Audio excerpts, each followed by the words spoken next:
Hi ಎಲ್ಲರಿಗೂ ನಮಸ್ಕಾರ. Welcome back to my YouTube channel. ಎಲ್ಲರೂ ಹೇಗಿದ್ದೀರಾ? ಐ ಹೋಪ್ ಎಲ್ಲರೂ ಚೆನ್ನಾಗಿದ್ದೀರಾ ಅಂತ ಅನ್ಕೋತೀನಿ. ಈ ವಿಡಿಯೋ ಏನಪ್ಪ ಅಂತಂದರೆ, ನಾನಿವತ್ತು ಫಸ್ಟ್ ಟೈಮ್ ಜಾಮೂನ್ ಮಾಡ್ತಾಯಿದ್ದೀನಿ. ಸೊ ನನ್ನ ಲೈಫಲ್ಲಿ ತಿಂದಿರೋದೇ ಜಾಸ್ತಿ, ಜಾಮೂನ್ ನಾನು ಯಾವತ್ತೂ ಮಾಡಿಲ್ಲ, ಇದೇ ಫಸ್ಟ್ ಟೈಮ್ ಮಾಡ್ತಾ ಇರೋದು. ಸೊ ಅದನ್ನು ನಿಮ್ಮ ಹತ್ರ ಶೇರ್ ಮಾಡ್ಕೊಳ್ಳೋಣ ಅಂತ ಹೇಳ್ಬಿಟ್ಟು ನಾನು ಈ ವಿಡಿಯೋನ ಶುರು ಮಾಡ್ತಾಯಿದ್ದೀನಿ.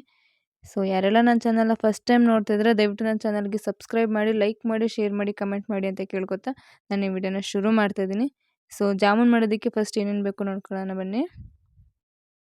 ಸೊ ಫಸ್ಟ್ ಬೇಕಾಗಿರೋದು ಒಂದು ಗುಲಾಬ್ ಜಾಮೂನ್ ಪ್ಯಾಕೆಟು. ನಾನು ಒಂದೇ ಪ್ಯಾಕೆಟ್ ತೊಗೊಂಡಿರೋದು, ಫಸ್ಟ್ ಟೈಮ್ ಮಾಡ್ತಿರೋದ್ರಿಂದ ಸ್ವಲ್ಪ ಟ್ರೈ ಮಾಡೋಣ ಅಂತ. ಸೊ ನೆಕ್ಸ್ಟು ಏಲಕ್ಕಿ. ಇದನ್ನು ಒಬ್ಬೊಬ್ಬರು ಪೌಡ್ರ್ ಮಾಡ್ತಾರೆ, ಬಟ್ ನಾನು ಪೌಡ್ರ್ ಮಾಡಿ ಹಾಕಲ್ಲ. ಇಲ್ಲೇ ಪ್ರೆಸೆಂಟಲ್ಲಿ ಜಜ್ಜಿ ಹಾಕೋದ್ರಿಂದ ಅವಾಗ ತಾನೇ ಫ್ಲೇವರ್ ಬಿಟ್ಕೊಡುತ್ತೆ, ಬಟ್ ನಾನು ಪೌಡ್ರ್ ಹಾಕಲ್ಲ. ಇದಕ್ಕೆ 1 ಕಪ್ ಸಕ್ಕರೆ, 1 ಪ್ಯಾಕೆಟ್ ಪೌಡರ್ಗೆ 1 ಕಪ್ ಸಕ್ಕರೆ, ಮತ್ತು ಇದರಲ್ಲಿ ಅರ್ಧ ಬೇಯಿಸಿರೋ ಹಾಲು, ಬೇಯಿಸಿ ಆರಿಸಿರೋ ಹಾಲು ಬೇಕು, ಅರ್ಧ ತೊಗೊಳ್ಳಿ ಸಾಕು. ಹಂಗೆ ಇದಕ್ಕೆ ಅರ್ಧ ಗ್ಲಾಸ್, ಇದರಲ್ಲಿ ಫುಲ್ ಗ್ಲಾಸು ವಾಟರ್ ಬೇಕು. ಸೊ ಅಲ್ಲಿ ವಾಟರ್ 1 ಗ್ಲಾಸ್ ಆಗುತ್ತೋ 2 ಗ್ಲಾಸ್ ಆಗುತ್ತೋ ನಿಜವಾಗ್ಲೂ ಗೊತ್ತಿಲ್ಲ. ಸೊ ನೋಡೋಣ, ಮಿಕ್ಸ್ ಮಾಡ್ತಾ ಹೆಂಗಾಗುತ್ತೆ ಅಂತ. ಮತ್ತು ಎಣ್ಣೆ ಬೇಕು, ನೀರು ಬೇಕು, ಇಷ್ಟು ಬೇಕಾಗಿರೋ ಸಾಮಗ್ರಿಗಳು. ಬನ್ನಿ ನೋಡೋಣ.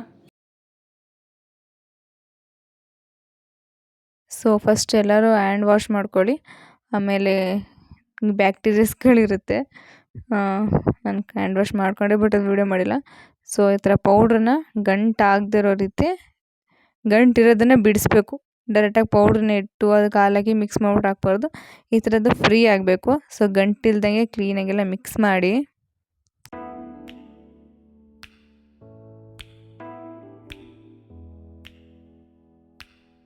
ಗಂಟಿಲ್ದಂಗೆ ಎಲ್ಲನೂ ಮಿಕ್ಸ್ ಮಾಡಿಕೊಂಡು ಅದಕ್ಕೆ ಬೇಯಿಸಿ ಆರಿಸಿರೋ ಹಾಲನ್ನ ಸ್ವಲ್ಪ ಸ್ವಲ್ಪನೇ ಹಾಕಿ ಮಿಕ್ಸ್ ಮಾಡ್ಕೊಳ್ಳಿ. ನನಗೆ ಸೀರಿಯಸ್ಸಾಗಿ ಹಾಲು ಹಾಕೋದು ಯಾವ ಐಟಮ್ ಇಷ್ಟ ಆಗಲ್ಲ, ಬಟ್ ರೆಸಿಪಿ ಚೆನ್ನಾಗಿ ಬರಬೇಕು ಅಂದರೆ ಹಾಕಲೇಬೇಕು ಅಂತ ಹಾಕ್ತಿದ್ದೀನಿ ಅಷ್ಟೇ. ನೆಕ್ಸ್ಟು ಹಾಲು ಹಾಕಿ ಚೆನ್ನಾಗಿ ಮಿಕ್ಸ್ ಮಾಡಾದಮೇಲೆ ಸ್ವಲ್ಪ ಸ್ವಲ್ಪನೇ ನೀರು ಹಾಕಿ ಇನ್ನೂ ಸ್ವಲ್ಪ ಹದವಾಗಿ ಬರೋ ಹಾಗೆ ಮಿಕ್ಸ್ ಮಾಡಿ, ಬಟ್ ಜಾಸ್ತಿ ಒಂದೇ ಸಲ ನೀರು ಹಾಕೋಕೆ ಹೋಗಬೇಡಿ, ಸ್ವಲ್ಪ ಸ್ವಲ್ಪನೇ ಹಾಕಿ ಮಿಕ್ಸ್ ಮಾಡ್ಕೊಳ್ಳಿ. ಕೈಗೇನಾದ್ರು ಅಂಟು ಆಗ್ತಿದೆ ಅಂದರೆ ಸ್ವಲ್ಪ ಆಯಿಲ್ ಹಾಕ್ಕೊಳ್ಳಿ, ಕೈಯ ಮೇಲೆ ಅಂಟಾಗಲ್ಲ. ನೀವು ಕರೆಕ್ಟಾಗಿ ನೀರು ಹಾಕಿ ಕರೆಕ್ಟಾಗಿ ಮಿಕ್ಸ್ ಮಾಡ್ತಿದ್ದಾರೆ ಅಂದರೆ ಸಿರ್ಸ ಕೈ ಜಾಸ್ತಿ ಅಂಟಾಗಲ್ಲ.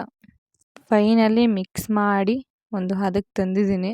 ಸೊ ಈ ಥರ ಬರಬೇಕು. ನಾನು ಆಯಿಲ್ ಯೂಸ್ ಮಾಡಿಲ್ಲ, ನಾನು ಕರೆಕ್ಟಾಗಿ ನೀರು ಹಾಕಿ ಕರೆಕ್ಟಾಗಿ ಹಾಲು ಹಾಕಿ ಮಿಕ್ಸ್ ಮಾಡಿದ್ದೀನಿ. ಸೊ ನಂಗೆ ಯಾವುದೋ ಅಂಟು ಥರ ಫೀಲ್ ಆಗಿಲ್ಲ, ನಾನು ಆಯಿಲ್ ಹಾಕೊಂಡಿಲ್ಲ. ಸೊ ಇದನ್ನು 10 ನಿಮಿಷ ನೆನೆ ಹಾಕೋದಕ್ಕೆ ಬಿಡೋಣ. 10 ನಿಮಿಷ ಸ್ವಲ್ಪ ನೆನೆಲಿ. ಇದು ನೆನೆ ಅಷ್ಟರಲ್ಲಿ ನಾವು ಸಕ್ಕರೆ ಪಾಕ ರೆಡಿ ಮಾಡ್ಕೊಳ್ಳೋಣ. ನಾನಿವಾಗ ಮೀಡಿಯಮ್ ಸೈಜ್ ಪಾತ್ರೆ ತೊಗೊಂಡಿದ್ದೀನಿ. ಇದಕ್ಕೆ ನಾನು ಆಗಲೇ ತೋರಿಸ್ದಂಗೆ 1 ಕಪ್ ಸಕ್ಕರೆ ಹಾಕ್ತಾಯಿದ್ದೀನಿ. ಸೊ ನಂಗೆ ಶುಗರ್ ಇಷ್ಟನೇ, ಬಟ್ ಖಾರಕ್ಕಿಂತ ಶುಗರ್ ಅಷ್ಟೇ ಕಮ್ಮಿ. ಸೊ 1 ಕಪ್ ಸಕ್ಕರೆ ತೊಗೊಂಡಿದ್ದೀನಿ. 1 ಕಪ್ ಸಕ್ಕರೆಗೆ 1.5 ಕಪ್ಪು ನೀರು ಹಾಕಬೇಕು. ನೀವು 1.5 ಕಪ್ ನೀರು ಹಾಕಿದ್ರೆ ಮಾತ್ರ ಪಾಕ ಚೆನ್ನಾಗಿ ಬರುತ್ತೆ. ಇಲ್ಲಾಂದರೆ ಜಾಸ್ತಿ ನೀರು ಹಾಕಿ ಜಾಸ್ತಿ ಪಾಕ ಆಗಬೇಕು ಅಂದ್ಬಿಟ್ಟು 1.5 ಕಪ್ ಸಕ್ಕರೆಗೆ ಜಾಸ್ತಿ ನೀರು ಹಾಕಿದ್ರೆ ಅದು ಒಂದೆಳೆ ಪಾಕ ಆಗುತ್ತೆ. ಸೊ ಆವಾಗ ರಸ ಕ್ಲೀನಾಗಿ ಸಿಗಲ್ಲ. ಸೊ 1 ಕಪ್ ಸಕ್ಕರೆಗೆ 1.5 ಕಪ್ ಅಷ್ಟು ನೀರು ಹಾಕಿ ನಾವಿವಾಗ ಕುದಿಯೋಕ್ಕೆ ಬಿಡೋಣ. ಪಾಕ ಲೈಟಾಗಿ ಕುದಿ ಬಂದಮೇಲೆ ನಾನಿಲ್ಲಿ ಏಲಕ್ಕಿ ಪೌಡರ್ನ ರೆಡಿ ಮಾಡ್ಕೊತಾ ಇದ್ದೀನಿ. ನಾನು ಏಲಕ್ಕಿ ಪೌಡರ್ ಬೇರೆ ಏನು ಇಂಗ್ರೀಡಿಯೆಂಟ್ಸ್ ಹಾಕಲ್ಲ, ಏಲಕ್ಕಿನ ಜಜ್ಜಿ ಹಾಕ್ತೀನಿ. ಬಟ್ ಏಲಕ್ಕಿನ ಜಾಸ್ತಿ ಜಜ್ಜಿ ಹಾಕ್ಬಾರ್ದು. ಏನಕ್ಕೆ ಅಂತಂದರೆ ನಾವಲ್ಲಿ ಜಜ್ಜಬೇಕಾದ್ರೇ ಕಲ್ಲಿಗೆ ಅರ್ಧ ಫ್ಲೇವರ್ ಹೊಂಟೇ ಹೋಗಿರುತ್ತೆ. ನಾವು ಮೀಡಿಯಮಾಗಿ ಜಜ್ಜಿದ್ರೆ ಆ ಬಿಸಿನೀರಲ್ಲಿ ಬಿಸಿ ಶಾಖಕ್ಕೆ ಅಲ್ಲಿ ಪಾಕಕ್ಕೆ ಅದೇ ಫ್ಲೇವರ್ನ ತಗೊಳುತ್ತೆ. ಸೊ ಜಾಸ್ತಿ ಯಾರು ಜಜ್ಜಕ್ಕೆ ಹೋಗಬೇಡಿ. ಒಂದು ಮೀಡಿಯಮ್ ಫ್ಲೇಮಲ್ಲಿ ಇವಾಗ ನಾನು ಎಷ್ಟು ಜಜ್ಜಿದ್ದೀನಿ ಅಷ್ಟರಲ್ಲೇ ಜಜ್ಜಿ ಹಾಕ್ಕೊಳ್ಳಿ. ನನಗೆ 5-6 ಪೀಸ್ ಹಾಕ್ಕೊಂಡಿದ್ದೀನಿ ಅಷ್ಟೇ. ಕಮ್ಮಿ ಫ್ಲೇಮಲ್ಲಿ ಇಟ್ಟು ಕುದಿಸ್ಕೋಬೇಕು. ಮತ್ತೆ ಯಾರು ನೀರು ಹಾಕೋಕೆ ಹೋಗಬೇಡಿ. ಸಕ್ಕರೆ ಮೆಲ್ಟ್ ಆದಮೇಲೆ ಅದೇ ಪಾಕ ಸರಿಯಾಗುತ್ತೆ. ಜಾಸ್ತಿ ನೀರು ಹಾಕಿದ್ರೆ ಒಂದೇಳೆ ಪಾಕ ಆಗುತ್ತೆ, ನಾನು ಲಾಸ್ಟ್ ಟೈಮ್ ಹೇಳ್ದಂಗೆ. ಬಟ್ ಜಾಸ್ತಿ ನೀರು ಹಾಕೋಕೆ ಹೋಗಬಾರ್ದು. ಸೊ ನಾನಿವಾಗ ಪಕ್ಕದೊಲೆಯಲ್ಲಿ ಎಣ್ಣೆ ಕಾಯೋದಕ್ಕೆ ಇಟ್ಟಿದ್ದೀನಿ. ಅದನ್ನು ಕಮ್ಮಿ ಫ್ಲೇಮಲ್ಲೇ ಕಾಯೋದಕ್ಕೆ ಇಡ್ತೀನಿ. ಇವಾಗ ನಾವು ನೆನೆಸಿಕ್ಕಿರೋ ಜಾಮೂನ್ದು ಹಿಟ್ಟನ್ನು ತೊಗೊಂಡು ಉಂಡೆ ಮಾಡ್ಕೊಳ್ಳೋಣ. ನಮಗೆ ಯಾವ ಸೈಜ್ ಹತ್ರ ಉಂಡೆ ಮಾಡ್ಕೊಳ್ಳೋಣ, ಬಟ್ ಕಮ್ಮಿ ಮಾಡಿಕೊಂಡ್ರೆ ಪಾಕ ಜಾಸ್ತಿ ಆದಷ್ಟು ಚೆನ್ನಾಗಾಗುತ್ತೆ. ಬಟ್ ನೀವು ಸಣ್ಣ ಮಾಡಿಕೊಂಡು ಜಾಸ್ತಿ ಪಾಕ ಕಮ್ಮಿ ಆಗಿದ್ದು ಉಂಡೆ ಜಾಸ್ತಿ ಆದಾಗ ಅವಾಗ ವೇಸ್ಟ್ ಆಗುತ್ತೆ, ಎಕ್ಸ್ಟ್ರಾ ಪಾಕ ಕಾಯಿಸ್ಬೇಕಾಗುತ್ತೆ. ಸೊ ಸ್ವಲ್ಪ ಮೀಡಿಯಮ್ ಆಗೇ ಉಂಡೆ ಕಟ್ಕೊಳ್ಳಿ ಅಂತ ಹೇಳ್ತಾ, ಸೊ ನೋಡ್ತಾ ಇರಿ ಈ ಥರ ಪಾಕ ಬರಬೇಕು. ಇದು ಒಂದೇಳೆ ಪಾಕ ಅಲ್ಲ, 3 ಲೇಯರ್ ಪಾಕ. ಇದು ಒಂದೇಳೆ ಪಾಕ ಅಂದರೆ ಇನ್ನೂ ಸಿಕ್ಕಾಪಟ್ಟೆ ತೆಳ್ಳಗಿರುತ್ತೆ. ಫಸ್ಟಲ್ಲೇ ಬೇಯಿಸ್ಬೇಕಾದ್ರೆ ನೋಡಿದ್ರಲ್ಲ ಆ ಥರ ಇರುತ್ತೆ. ಸೊ ಇವಾಗ ನಾನು ಎಣ್ಣೆಗೆ ಹಾಕ್ತಾಯಿದ್ದೀನಿ. ಕಮ್ಮಿ ಫ್ಲೇಮಲ್ಲೇ ಬೇಯಿಸಿರೋದ್ರಿಂದ ಒಂದೇ ಸಲ ಹಾಕಿದಾಗ ಸೀದೋಗಲ್ಲ. ಬಟ್ ಜಾಸ್ತಿ ಫ್ಲೇಮಲ್ಲೇ ಬೇಯಿಸಿದಾಗ ಒಂದೇ ಸಲ ಹಾಕಿದ್ರೆ ಸೀದೋಗುತ್ತೆ. ನಾನು ಕಮ್ಮಿ ಫ್ಲೇಮಲ್ಲಿ ಇಟ್ಟು ಬೇಯಿಸಿದ್ದಕ್ಕೆ ಇದು ಮೀಡಿಯಮಲ್ಲೇ ಬೇಯುತ್ತೆ. ಸೊ ಮೀಡಿಯಮಲ್ಲೇ ಬೇಯಿಸ್ಕೊಳ್ಳಿ, ಜಾಸ್ತಿ ಕಪ್ಪಾಗಬಾರ್ದು. ಮೀಡಿಯಮ್ ಫ್ಲೇಮಲ್ಲಿ ಇಟ್ಟು ಚೆನ್ನಾಗಿ ಬೇಯಿಸ್ಕೊಳ್ಳಿ. ಫೈನಲಿ ಈ ಕಲರ್ ಬಂದರೂ ಓಕೆನೇ, ಇದೇ ಕಲರ್ ಬೇಕಾಗಿರೋದು.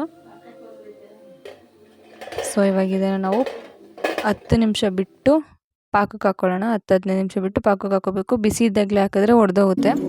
ಸೊ ಒಂದು 10-15 ನಿಮಿಷ ಇಲ್ಲ 25 ನಿಮಿಷ ಬಿಟ್ಟು ಪಾಕಕ್ಕೆ ಹಾಕ್ಕೊಳ್ಳೋಣ. ತೋರಿಸ್ತಿದ್ದೀನಿ ನೋಡಿ, ಒಂದೆಳೆ ಪಾಕ ಆದರೆ ವೇಸ್ಟ್ ಆಗುತ್ತೆ, ಪಾಕ ಮತ್ತು ಜಾಮೂನ್ ವೇಸ್ಟ್ ಆಗುತ್ತೆ. ಸೊ ನಂದು 3 ಲೇಯರ್ ಅಂತ ಹೇಳಿದ್ನಲ್ಲ, ಸೊ ನಂದು ಸ್ವಲ್ಪ ಪಾಕ ಗಟ್ಟಿ ಇದ್ದರೆ ಪರವಾಗಿಲ್ಲ, ಚೆನ್ನಾಗಿ ಬರುತ್ತೆ. ಸೊ ಇವಾಗ 25 ಮಿನಿಟ್ಸ್ ಬಿಟ್ಟು ನಾನು ಪಾಕಕ್ಕೆ ಜಾಮೂನ್ ಹಾಕ್ಕೊತಾ ಇದ್ದೀನಿ.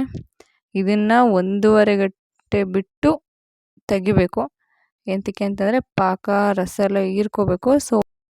ಸೊ ಇದನ್ನು 1.5 ಗಂಟೆ ಬಿಟ್ಟು ತೆಗೆದು ಟೇಸ್ಟ್ ನೋಡ್ಬೋದು. ಸೊ ಫೈನಲಿ ಜಾಮೂನ್ ರೆಡಿ ಆಗಿದೆ. ಸೊ ಟೇಸ್ಟ್ ನೋಡ್ಬೋದು ನೀವು, ಟೇಸ್ಟ್ ನೋಡೋಕ್ಕಾಗಲ್ಲ. ಸೊ ಸಿಕ್ಕಾಪಟ್ಟೆ ಚೆನ್ನಾಗಿ ಬಂದಿತ್ತು, ಸ್ವೀಟಾಗಿತ್ತು, ಎಲ್ಲ ಕರೆಕ್ಟಾಗಿತ್ತು. ಫಸ್ಟ್ ಟೈಮ್ ಮಾಡಿದ್ರು ಸೂಪರಾಗಿ ಮಾಡಿದ್ದೀನಿ ನಾನು. ಸೊ ಈ ರೆಸಿಪಿ ಯಾರಿಗಾದ್ರು ಇಷ್ಟ ಆದರೆ ಟ್ರೈ ಮಾಡಿ. ವಿಡಿಯೋನ ಯಾರೆಲ್ಲ ಕೊನೆ ತನಕ ನೋಡಿದ್ರೆ ಅವ್ರಿಗೆಲ್ಲ ಥ್ಯಾಂಕ್ ಯು ಸೋ ಮಚ್. ಯಾರೆಲ್ಲ ಫಸ್ಟ್ ಟೈಮ್ ನನ್ನ ಚಾನಲ್ ನೋಡ್ತಿದ್ದೀರಾ ದಯವಿಟ್ಟು ನನ್ನ ಚಾನಲ್ ಸಬ್ಸ್ಕ್ರೈಬ್ ಮಾಡಿ ಅಂತ ಕೇಳ್ಕೊತಾ ಈ ವಿಡಿಯೋನ ಇಲ್ಲಿಗೆ ಎಂಡ್ ಮಾಡ್ತಾ ಇದ್ದೀನಿ.